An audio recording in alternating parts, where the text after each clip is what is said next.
Assalamualaikum warahmatullahi wabarakatuh. Perkenalkan, nama saya Agus Mahestiawati, NPM 2021-62044. Di sini saya akan menjelaskan tentang sistem anatomi dan fisiologi sistem reproduksi pada wanita.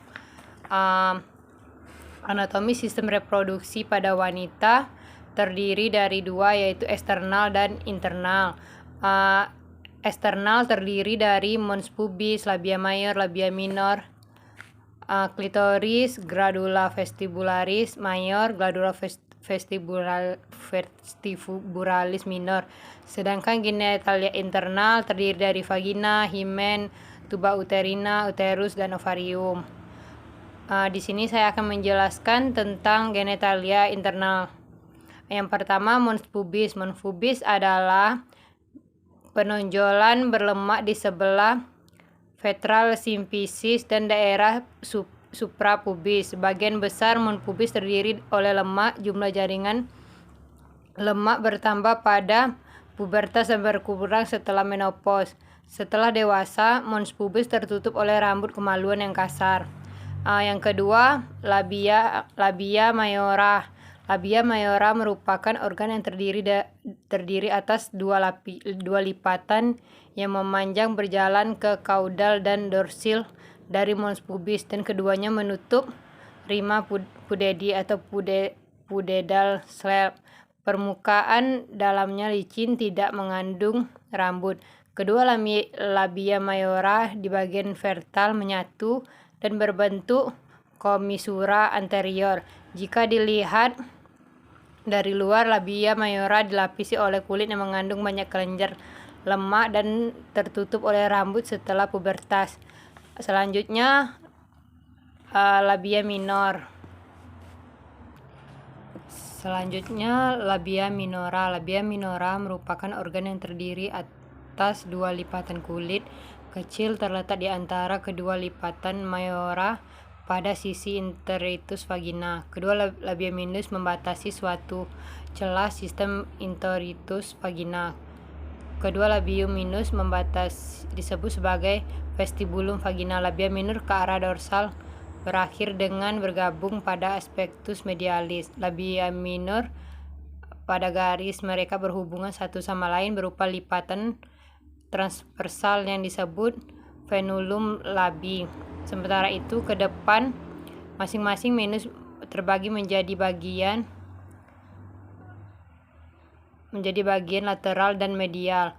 Pars lateris kiri dan kanan bertemu membentuk sebuah lipatan di atas atau menutup glas klitoris disebut parpeterium klitoridis. Kedua pars medialis kiri dan kanan bergabung di bagian kaudal klitoris membentuk frenulum klitoris. Labia minora tidak mengandung lemak dan kulit yang menutupinya berciri halus, basah, dan agak memerah.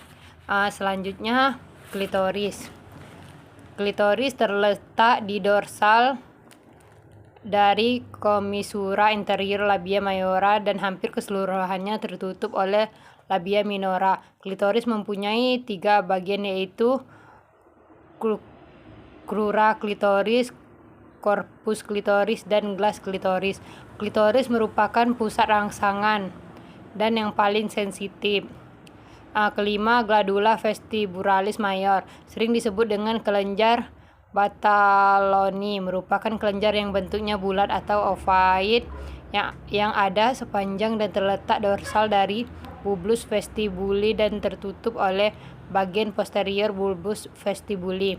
Yang keenam, gladula vestibularis minor. Gladula vestibularis minor mengeluarkan lendir ke dalam vestibulum vagina untuk melembabkan labia minora dan mayora serta vestibulum vagina. Organ ini adalah daerah dengan peninggian di daerah dengan media membulat terletak ventral dari simfisis pubis. Bagian besar terisi oleh lemak. Setelah pubertas, kulit di atas tertutup rambut kasar. Selanjutnya, genitalia internal.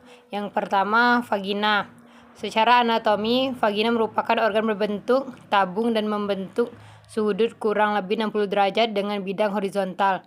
Namun, posisi ini berubah sesuai dengan isi vesika uranaria, dinding vertikal vagina yang ditembus serviks panjang 7,5 cm, sedangkan panjang dinding posterior kurang lebih 9 cm. Dinding anterior posterior ini tebal dan dapat diregang. Dinding lateralnya di bagian kranial melekat pada ligmen kardinal dan bagian kaudal melengket pada diafragma pelvis sehingga lebih rigid dan terinsasi. Vagina ke bagian atas berhubungan dengan uterus, sedangkan bagian kaudal membuka pada vestibulum vagina. Pada lubang disebut introitus vagina. Selanjutnya, himen. Himen adalah lipatan mukosa yang menutupi sebagian besar introitus vagina. Himen tidak dapat robek disebut himen impertoitus.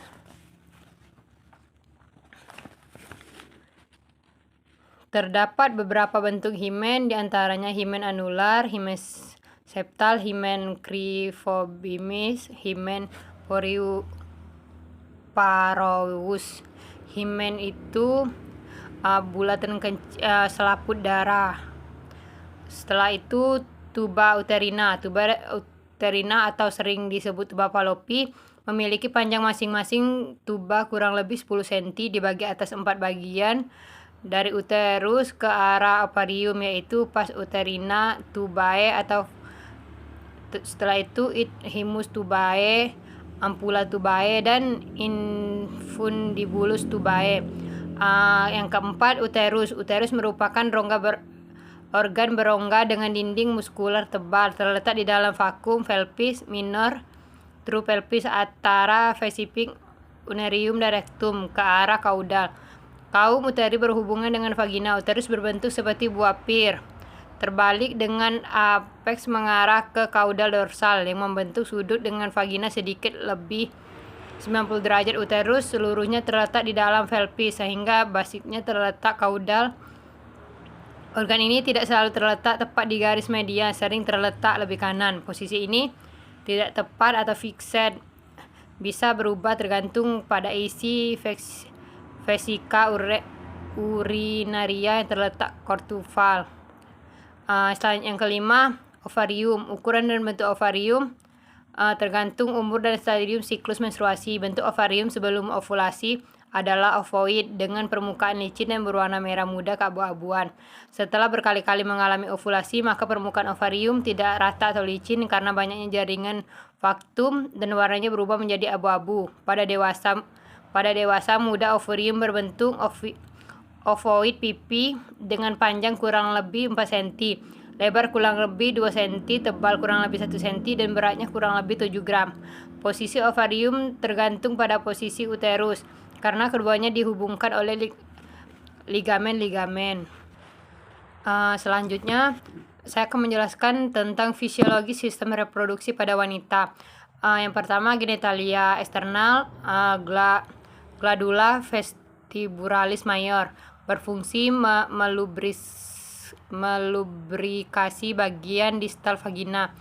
Selanjutnya, gladula vestibulasi minor, berfungsi mengeluarkan lendir untuk melembabkan vestibulum vagina dan labium fudedi. Yang kedua, genitalia internal. Yang pertama, vagina sebagai organ kovulasi, jalan lahir, dan menjadi ductus exteriorium darah menstruasi. Yang kedua, tuba uterina, berfungsi membawa ovum dari ovarium ke kavum uteri dan mengalirkan spermatozoa dalam arah berlawanan dan tempat terjadinya fertilisasi. Yang ketiga, uterus sebagai tempat ovum yang telah dibuahi secara normal tertanam dan tempat normal di mana organ selanjutnya tumbuh dan mendapatkan makanan sampai bayi lahir.